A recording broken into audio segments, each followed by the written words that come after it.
नमस्कार। इन खबर में आपका स्वागत है।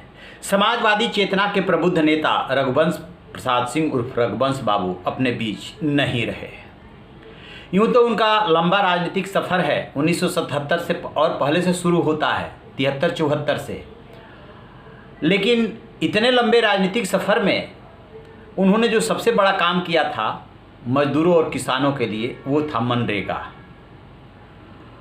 और न सिर्फ उनको उसको लागू कराया, अंतिम सांस तक उन मजदूरों और किसानों के लिए मरते रहे, उनके लिए सोचते रहे। लास्ट में नीतीश कुमार को चिट्ठी लिख करके गए कि इस कोरोना काल के संकट के दौर में जो खेती है उसको मनरेगा में शामिल कर लीजिए। 50% मजदूरों का भुगतान किसान करे और 50% सरकार कर दे। दोनों को मदद मिल जाएगी, किसानों को मदद मिल जाएगी और मजदूरों को काम मिल जाएगा।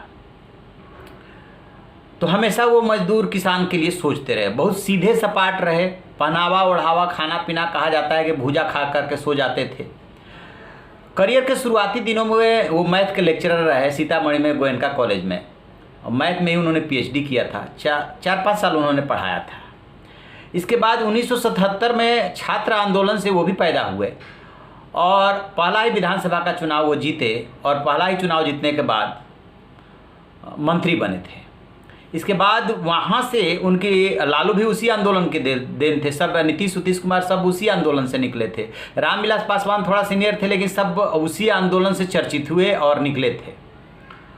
तो फिर क्या हुआ कि धीरे धीरे लालू प्रसाद से इनकी नज़दीकी होने लगी, क्योंकि ये सोशलिस्ट पार्टी में थे और लोहिया और कर्पूरी ठाकुर के तो बहुत ज़्यादा नज़दीक थे। अचानक 1988 में कर्पूरी ठाकुर का निधन हो गया, और इनको कर्पूरी ठाकुर जी बहुत मानते थे, रघुवंश बाबू को। तो अंदाज़ा लगाइए कि कहाँ तो कर्पूरी ठाकुर का जूता चप्पल या खड़ाऊ लेकर के लालू प्रसाद यादव घूम रहे थे, और इन्होंने जो है उनको सीएम बनाने में मदद की। 1990 में वो सीएम बन गए। मंत्री तो ये पहले ही बन गए थे, बाद में फिर इनको उन्होंने मंत्री भी बनाया लालू प्रसाद ने। लालू प्रसाद यादव भी इनको मानते थे। और फिर ये 96 का लोकसभा चुनाव जीत करके पहली बार लोकसभा में पहुंचे। उसके बाद 5 बार ये जीते। 99 वाला जब चुनाव लालू प्रसाद यादव मधेपुरा से हारे शरद यादव से, तब ये संसद में आरजेडी का प्रतिनिधित्व करते थे, और उस दौरान ये चर्चित इसलिए हुए कि विपक्ष में होते हुए बहुत अच्छा बोलते थे मजदूरों पे, किसानों पे, तो चर्चित हो गए। फिर क्या होता है कि जब 2004 में यूपीए की सरकार आई और 22 सीट लेकर के आरजेडी बहुत बड़ा दल बन करके उभरी, तो दो कैबिनेट की सीटें मिली। वो एक रेल मंत्री लालू प्रसाद यादव और ये ग्रामीण विकास मंत्री बने। उसी में इन्होंने पहले नरेगा, बाद में जो मनरेगा का हाल आया उसको लागू किया। लेकिन 2009 के चुनाव में क्या हुआ कि आरजेडी बुरी तरीके से हार गई। 4 सीटें आई सिर्फ। जब 4 सीटें आई तो आरजेडी सरकार से बाहर हो गई, बाहर से समर्थन दिया। उसी में मनमोहन सिंह ने प्रस्ताव रखा था 2009 में कि ग्रामीण विकास मंत्रालय आपने बहुत अच्छा देखा था, मैं आपको ग्रामीण विकास मंत्री बनाना चाहता हूं। तो उस समय कांग्रेस ने प्रस्ताव दिया था कि आप कांग्रेस में शामिल हो जाइए, लेकिन वो कांग्रेस में शामिल होने से उन्होंने इनकार कर दिया था। खैर, और उसके बाद उनका अपना सफ़र चलता रहा। 2009 जीते, 2014 में वो रामा सिंह से चुनाव हार गए, और 2019 में बीणा सिंह से, यानी दोनों बार लोजपा यानी कि रामविलास पासवान की पार्टी ने उनको हराया। इस दौरान क्या हुआ कि उनका बुढ़ापा आ गया और लालू यादव पे अपने बेटों को इस्टेब्लिश करने का जो है बुखार चढ़ने लगा। समय समय पे उन्होंने लालू प्रसाद यादव का विरोध किया, लेकिन चिट्ठी भी लिखी, लेकिन लालू प्रसाद यादव ने उनकी नहीं सुनी। अब क्या हुआ कि इसी बीच में उस रामा सिंह को, जो बाहुबली, दबंग, माफिया, गुंडा कहे जाते हैं, अपहरण तक कराए हैं उन्होंने, उनको जब शामिल करने की बात हुई तो जून में उन्होंने उपाध्यक्ष पद से इस्तीफा दे दिया। उसको मंजूर नहीं किया गया। फिर तेजस्वी यादव मिलने के लिए गए, लेकिन बात नहीं बनी।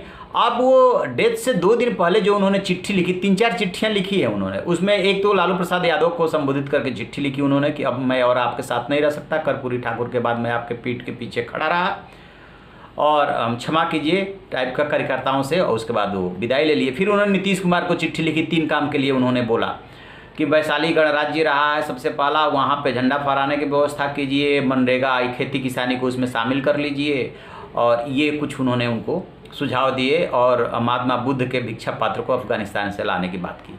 फिर उन्होंने एक और चिट्ठी लिखी, वो दमदार चिट्ठी लिखी। उसमें उन्होंने आरजेडी का नाम तो नहीं लिया, लेकिन लोकतंत्र कैसे वोट तंत्र में तब्दील हुआ है और वोट तंत्र कैसे बिकने लगा, टिकट बिकने लगा, इस पे उन्होंने करारा जो है चोट किया।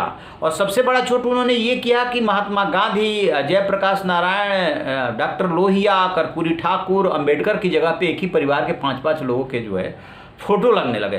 तो सामंतवाद, परिवारवाद और इस तरीके की जितनी चीज़ें हैं जिसके खिलाफ समाजवाद और सोशलिस्ट पार्टी खड़ी हुई थी, वो उन्होंने मरते मरते लालू प्रसाद यादव को आईना दिखाया कि ये क्या कर रहे हो। आप तुलना कर सकते हैं कि कमोबेश वही उत्तर प्रदेश में समाजवादी पार्टी के साथ, जो कि लोहिया के शिष्य मुलायम सिंह यादव भी बनते हैं, और ये भी प्रभावित हैं, लालू प्रसाद यादव की भी पार्टी प्रभावित है। लेकिन हुआ क्या कि जितने क्षेत्रीय दल हैं वो उन पे परिवारवाद हावी हो गया, और परिवार, जबकि लोहिया परिवारवाद के एकदम खिलाफ थे, तो सिद्धांतों से आप हटे तो उत्तर प्रदेश में जनेश्वर मिश्र जैसे नेता मुलायम सिंह यादव का साथ देते रहे, और वहाँ पे बिहार में जो है रघुवंश प्रसाद उर्फ रघुवंश बाबू जैसे नेता लालू प्रसाद यादव का साथ देते रहे। इसको लेकर के उन पर सवाल भी उठते थे।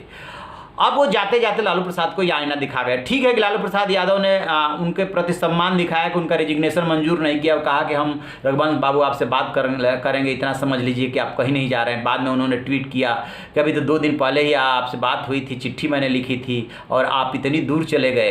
खैर, उन्होंने अपनापन दिखाया, लेकिन उनको इस बात का कष्ट था कि किस तरीके से जिस पार्टी को वो सींचते रहे वो पार्टी परिवारवाद में तब्दील हो गई और टिकट बिकने लगा। ये सब वो लास्ट की चिट्ठी में लिख करके गए हैं। तो कह सकते हैं कि जी उन्होंने एक तरफ तो लालू प्रसाद यादव की सीएम की कुर्सी तक पहुंचाई और बाद में उनको आईना दिखाने से भी नहीं चुके। अंतिम सांस में उन्हें अपनी गलती का एहसास हो गया था और वो आईना दिखा करके गए हैं। तो आप ऐसी खबरों के लिए देखते रहिए हमारा डिजिटल चैनल इन खबर। Thank you.